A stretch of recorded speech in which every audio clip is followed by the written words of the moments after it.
Hey guys, welcome to another installment of Kavalden's Comic Review. Before we get into the show, I do want to say I want to apologize again for not having a show last week. Basically, due to my other job, I deal with a lot of snow removal, and since I live on the East Coast in Jersey, I've basically been getting hit with snowstorm after snowstorm after snowstorm every week. So, it hasn't helped that every snowstorm has happened almost every Wednesday and Thursday. So it has made my job very impossible to run to my local comic book store and get the comics I need and then to do the review.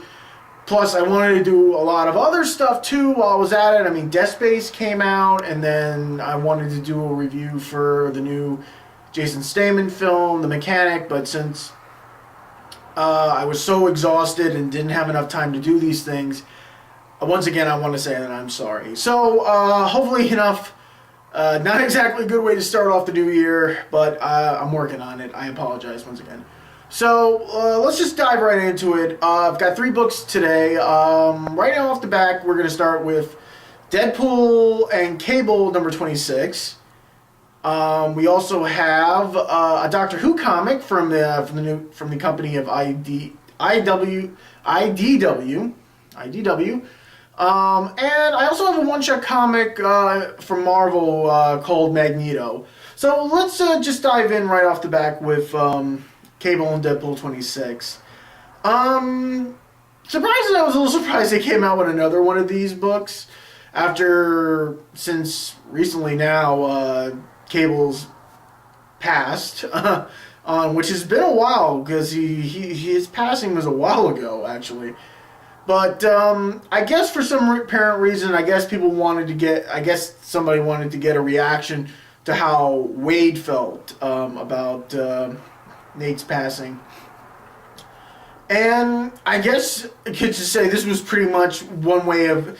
to put this in a way, this comic is Deadpool's way of honoring Nate. Apparently, I guess it must have hit Wade a lot harder than I expected, because I gotta say the cover itself, it is kind of a way it looked like Deadpool is honoring him, old school Cable with the giant shoulder pads and the huge guns and everything, and I guess it's an honor way of honoring Nate for what he's done. The second page I have to say I kind of liked. I probably would have made that better, make that the cover. Mostly enough Deadpool standing over Nate's grave, which was very nice. The second page into it is pretty much the funniest I have to say of all. Pretty much everyone in the X-Men universe standing there at the sermon while Wade is in a priest robe and with the collar doing the sermon. That I gotta think is the funniest one of all. But pretty much is a way it's, I guess, like I said, Wade's dealing with Nate's passing very hard, and he feels that since Nate was pretty much like his best friend, he feels that there has to be a way to honor Nate for everything that he's done.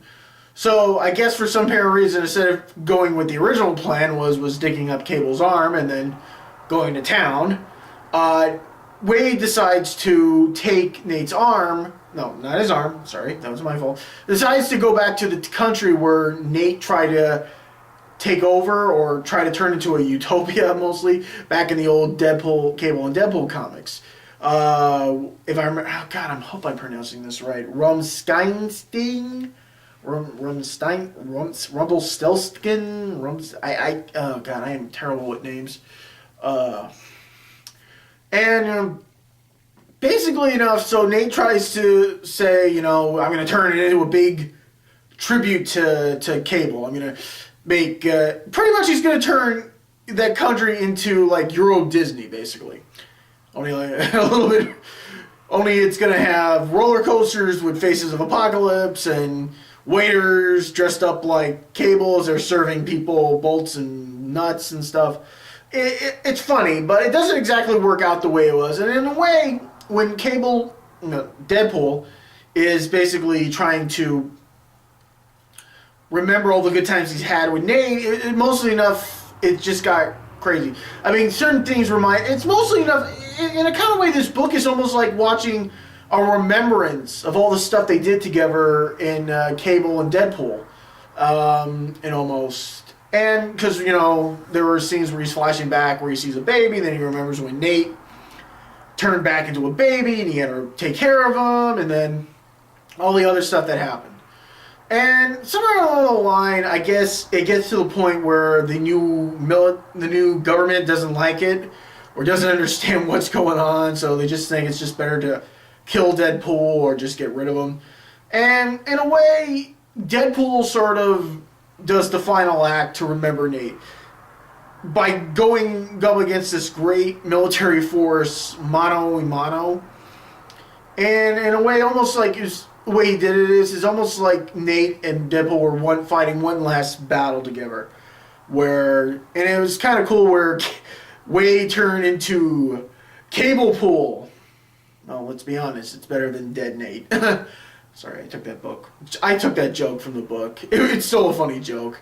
Other things is that in the book, the fourth wall is broken a lot in this comic, which is actually more than I think of anything I remember.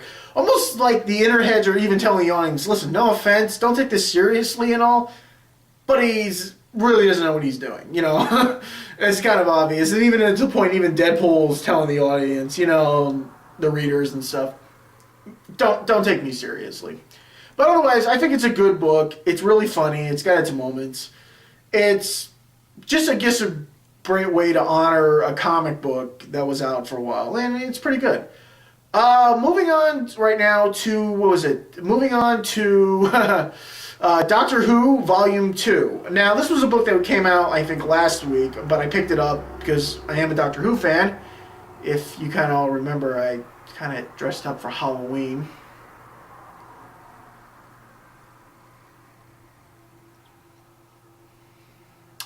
Yeah, that's enough of that.